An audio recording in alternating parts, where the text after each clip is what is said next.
When you're going through hell and everything is going against you, the easiest thing in the world to do is to start thinking negative.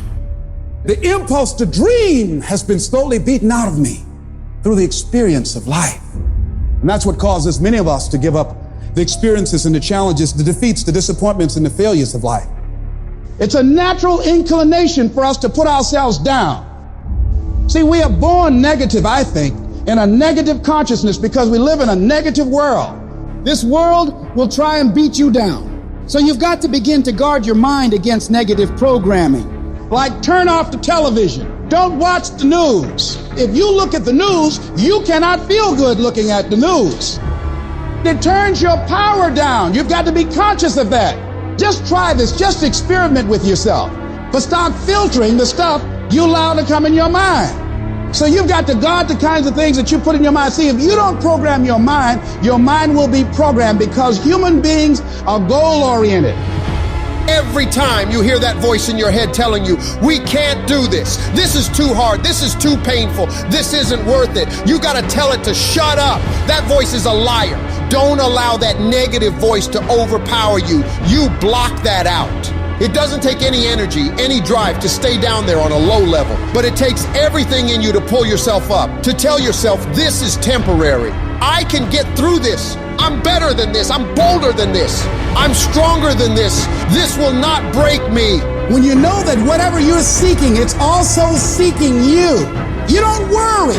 You don't run scared. You don't think somebody's going to take it from you. You listen to your inner voice and you always take the high road. There will be the tendency, the natural inclination to take the low road. You must resist that. Now is the time to take control. You focus on your strength. You focus on your abilities. Unquestionably, trust yourself. Take the leap of faith and believe that everything's going to be all right.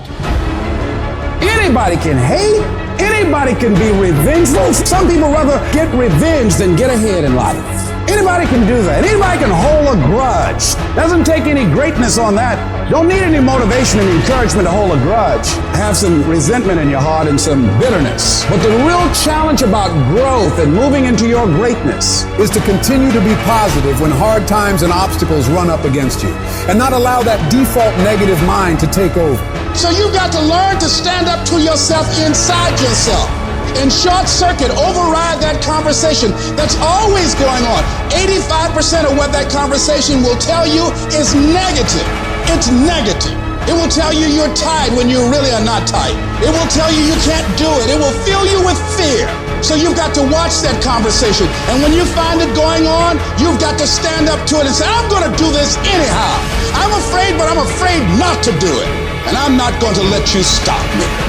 Turn off things that can contribute to your fear. Turn a deaf ear to people that all they can do is talk about how negative things are because they have bought into the consciousness of the world. Start attending workshops, seminars, listening to tapes on a daily basis to begin to recondition your mind, to retrain your thinking. Faith comes by hearing and hearing and hearing. Listen to things that can empower you, that can enable you to create a new reality for yourself and a new life for yourself. You might appear to be strange around most people. People are going to think you're crazy, but that's okay. You're not trying to be like them. You're cut from a different cloth. You deserve to be a winner. And winners don't think about losses. They don't focus on what could happen. They concentrate on the possibilities of winning. The biggest challenge that you will have in life is you. There's no enemy within. The enemy outside can do us no harm.